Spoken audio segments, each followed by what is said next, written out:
Oui, beaucoup ont été déçus par les églises évangéliques, hein.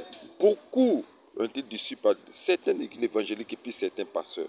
Ça a été de la trahison totale.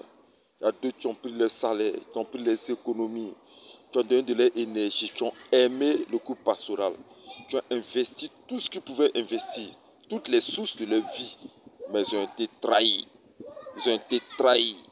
Je dis, quand tu leur parles même d'église évangélique même, c'est comme si tu leur parles de l'ignominie. C'est quand tu leur parles même de la malédiction. C'est-à-dire, ils regrettent de tout leur cœur d'être allés dans ces lieux. J'ai rencontré beaucoup comme ça, hein. Mais aujourd'hui, où je me tiens là, je suis dans mon coin de repos, couché dans mon hamac, tranquille. J'ai envie de te donner ce message-là pour que tu puisses savoir que ce n'est pas eux qui t'ont appelé dès le début, hein. C'est le Saint-Esprit qui t'a appelé. C'est Jésus-Christ de Nazareth qui t'a appelé lui-même. Au moins, t'appelé là. Eux n'étaient pas là, hein. Les murs des églises évangéliques n'existaient pas. C'est dans son amour, dans son intimité qu'il t'a appelé. Il est rentré en connexion émotionnelle avec toi, avec son cœur, pour te dire qu'il t'aime de tout ton cœur, et puis il a fait une alliance avec toi. L'alliance de Dieu ne se dégrade pas. L'alliance de Dieu ne trahit pas. Partout où tu es, il est avec toi. Partout où tu vas, Jésus-Christ est avec toi. Dieu même, l'éternel Dieu, délègue ses anges pour te délivrer de certaines situations. Je disais comme ça à mon épouse la dernière fois que je marchais au bord d'une route et il y a une moto qui m'a raté, qui est passée à près de peut-être 2 centimètres ou bien 3 centimètres de moi. Mais qui a fait que le drame n'est pas arrivé? C'est un ange. Jésus-Christ était là sûrement pour pouvoir écarter ce malheur-là de moi. Donc sache que partout où tu es, il est aussi avec toi. Il marche aussi avec toi. Il te suit partout où tu vas.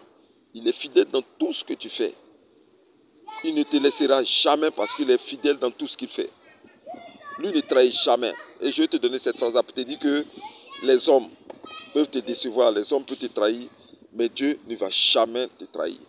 Tu n'es pas une déception pour le Seigneur. Le Seigneur aussi ne déçoit jamais.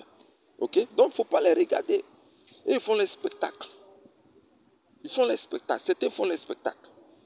Ils font les parler en langue. Ils sortent ici des part et d'autres. Ils font leur défilé de modes stylistiques. Tout ça pour dépouiller des pauvres personnes, pour les blaguer, pour voler leur argent, sans leur apprendre la vérité, l'évangile vrai, sans leur dire la vérité des mystères de la Bible. Ils les laissent comme ça. Tout ce qu'ils savent, tu es béni, il faut faire offrande. Tu es béni, il faut payer ceci. Tu es béni, il faut faire cela. Mais attendez. Donc, beaucoup de personnes se trouvent trahies parce que maintenant, quand ils sont dans des situations difficiles, ils ne les voient plus. Ils disparaissent. C'est comme si ils étaient présents seulement que pour leurs finances, eux, pour les bonnes santé financière, les bonnes santé physique, les bonnes santé sociale. Pour prendre pour eux et puis pour partir. Mais tant où ça ne va pas chez eux, beaucoup se sentent vraiment trahis. C'est comme si les pasteurs les ont abandonnés. Ils ne les voient plus jamais. Ils souffrent dans le coin avec leurs femmes, avec l'enfant. Ils souffrent. Ce qui fait même qu'aujourd'hui, certains, même quand tu les invites, même pour dire allez dans les églises évangéliques, ils refusent de partir. Ils disent j'ai été trahi. J'ai rencontré une femme qui a tout donné, paix, piano, paix, tout pour l'église. Mais en fin de compte, ils ont commencé à la juger, commencé à l'insulter, commencé à lui dire n'importe quoi jusqu'à la fui l'église. Dessus. Je dis, mais quand tu lui parles même de certains pasteurs évangéliques, c'est pas tout le monde, hein. Certains pasteurs évangéliques, là, il dit, elle n'est pas prêt. Pourquoi? Parce que les blessures sont encore grandes. Mais si tu donnes ce message, ce n'est pas Dieu qui t'a blessé. Ce sont des hommes qui t'ont blessé. Ok? Ne mets jamais ta confiance en un homme. Entretiens ton intimité avec Dieu. Quand il y a une situation, rentre dans ta chambre. Fléchis genoux, parle à Dieu. Dis-lui quelque chose. Expose-lui ta situation. Lui va répondre toujours. Il va agir toujours. Il va régler le problème. Et tu vas sentir que sa main s'est investie dans la situation de ta vie. Et tu vas sentir que c'est lui qui agit. Mais les hommes trahissent toujours. Les hommes abandonnent toujours. Ils sont toujours prêts à fuir. Mais Dieu ne fuit jamais ses enfants. Il reste toujours fidèle. Partout où tu marches, il est avec toi.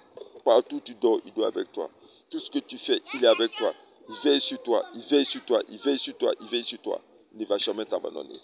C'est ce que j'ai voulu te dire pour que tu te ressaisisses et que tu reviennes à ton premier amour avec le Seigneur Jésus-Christ. C'est ce que j'ai voulu te dire dans mon coin de repos. Je me repose ici, dans un cadre très agréable. Voilà, de l'air frais, détendu.